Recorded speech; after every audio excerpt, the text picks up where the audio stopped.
97.9 GRD. Hello. Wolfgang, how are you, man? I'm doing good. How are you? Doing very good, man. Now, before I get too far into this conversation, being the son of famous parents with your dad, Eddie Van Halen, and your mom, Valerie Bertinelli, I don't want this shadow to get cast over you because you are an incredible singer, an incredible songwriter, and a musician, man. Wolf, you're the real deal, man. And I think sometimes that gets lost under that shadow. And I want to make sure people know that. That's very kind. Thank you. Now, you don't just sing and play all the instruments on both of the Mammoth WVH records. You play each instrument like it's your main instrument. I mean, the drum parts, how they relate to the bass, the riffs, the vocals, and I love all those harmonies you layer on both of those records, man. I think more people need to take notice of everything you've got going on those records, man. Thank you. Great producers, they tend to be masters of each instrument, or at least highly knowledgeable of how they all work together. Do you ever see yourself producing other artists in the future? Who knows? I'm really not sure. I mean, that could be something that would be fun, but I guess right now I'm so concentrated on trying to build Mammoth and see what is possible with it that I'm having fun focusing on that. Well, you're currently out on the M72 tour with Metallica in support of your latest album, Mammoth WVH2. Boy, you seem to have a knack for getting some pretty good gigs, man. Yeah, we've been very lucky to have some amazing bands decide to take us out. So it's very exciting to be a part of. Now, real quick, at being 15 years old, what was it like that first time you walked out on stage with your dad and uncle for that very first Van Halen show? I never heard that story. Yeah, it was really, I don't know. It was sure nerve-wracking, but we had rehearsed so much for years at that point that it felt right. You know, it felt like something we'd been working towards for a long time. Now, I saw you guys twice on that run, and I was blown away at your confidence. At 15, you could obviously sing, but did covering all those Michael Anthony high background parts contribute to your vocal development? Because, man, your range is over the top, dude. Yeah, I'm sure. I mean, doing that for a long time is certainly like quite the workout. So I'm definitely sure about that. Wolf, you're finally bringing Mammoth WVH here to Grand Rapids for a sold-out headlining performance at Elevation in November. We're pretty stoked about that, man. Yeah, it's crazy. I'm super excited. Now, what I'm surprised is why is it's taken you so long to get here to Grand Rapids? I mean, on the second album, I thought we'd see you somewhere on the first record. We were so booked with everything before now that this is our first opportunity to really have a headline run. I think now we're trying to go every place that'll have us. Well, I don't know if your manager or agent knows, but before a band can be cool in Detroit, it has to be cool in Grand Rapids and Flint first. You can ask all the greats, man. They'll tell you the same thing.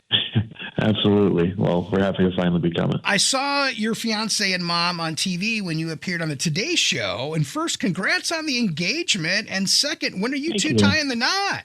Pretty soon on this off break that I have before the tour, we'll be getting married. Wow, congratulations. That's got to be an exciting time. Yeah, absolutely. You know, Wolf, I got to give some props to your mom and dad on the job they did raising you because you seem very grounded and are very able to handle everything that is thrown at you with such grace and strength. I believe that comes from good parenting, but how do you handle all this?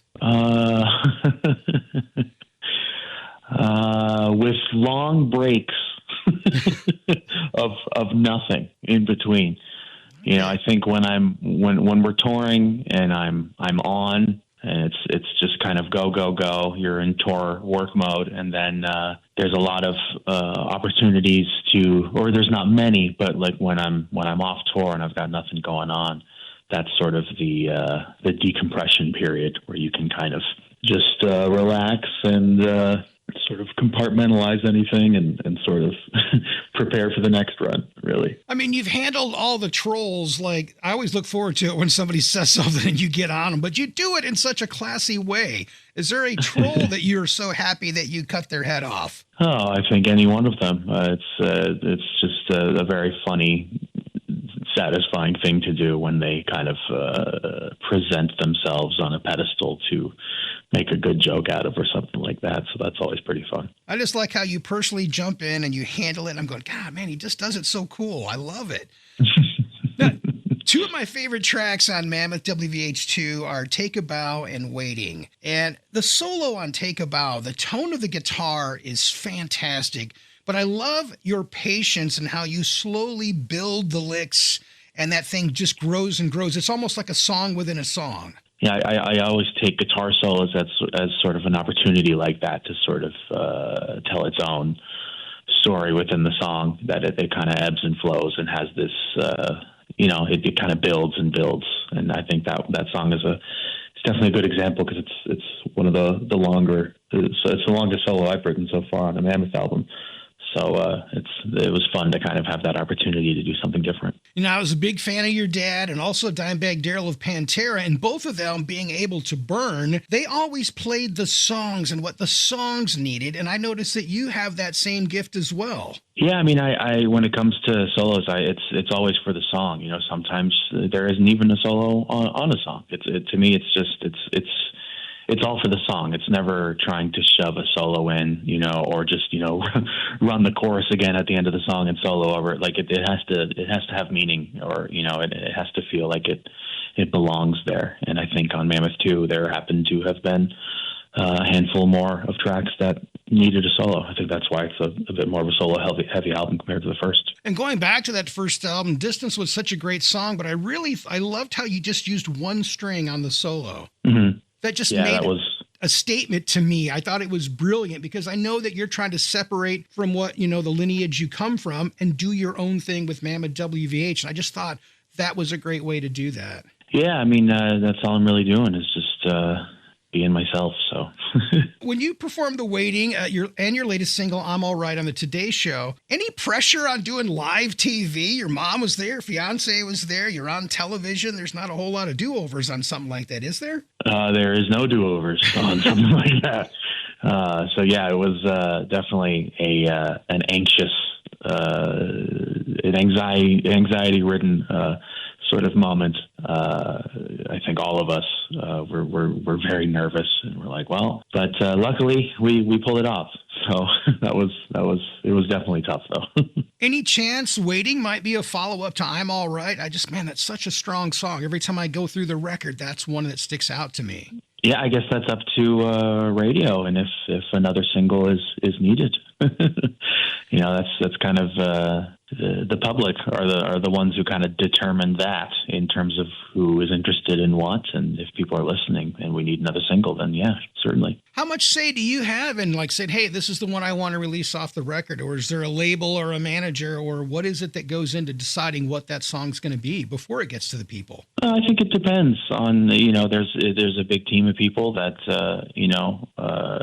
each share their opinion, but sure, at the end of the day, given that it's my music and everything, and sure, I could have final say, but I think it's important to take, everybody's opinions into consideration, and we all move forward together. I think that's one of my main goals with Mammoth, is to have, this sort of group of people that are happy to work together and move forward together on every decision. Well, I was really impressed with the tribute you did for your father and late Foo Fighters drummer Taylor Hawkins when you joined in with the Foo Fighters and covered those Van Halen songs. But I got to say, Taylor had to look down from rock and roll heaven to say, F yeah, when you guys did On Fire, man. I was like, oh my God, no way.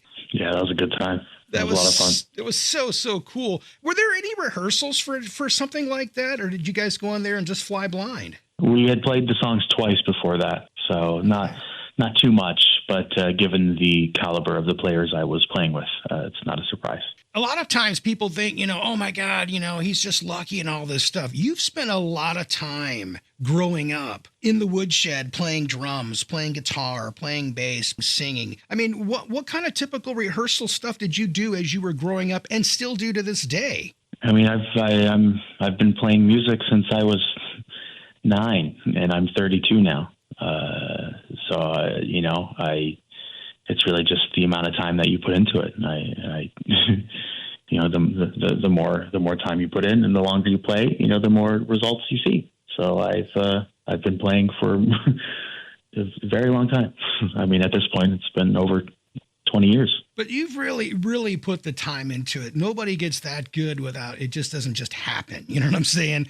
You've really put the time in, and it shows. And one thing I really like is how you understand how all of the different instruments work together and complement one another. I'm like listening to the record. A lot of guys play all the instruments, but you play them all as if you're a master of each, and how the drums relate to the bass and all that stuff. It's really amazes me. I just blows my mind. My musician friends are going, God dang, man, I'd have him play anything in a band I was in. It was just great.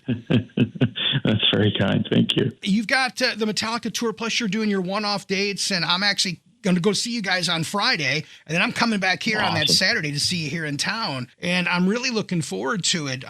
What is the difference when you're having to open for like Guns N' Roses or Metallica, and then you get that headlining set? I mean, if there is a difference. It's a big difference between the sets for sure, because, the headline sets are more catered to people who are there to see us, whereas opening for a band like Metallica or Guns N' Roses, it's sort of, hey, which one of our songs I think would be the best to show this crowd. Luckily we have a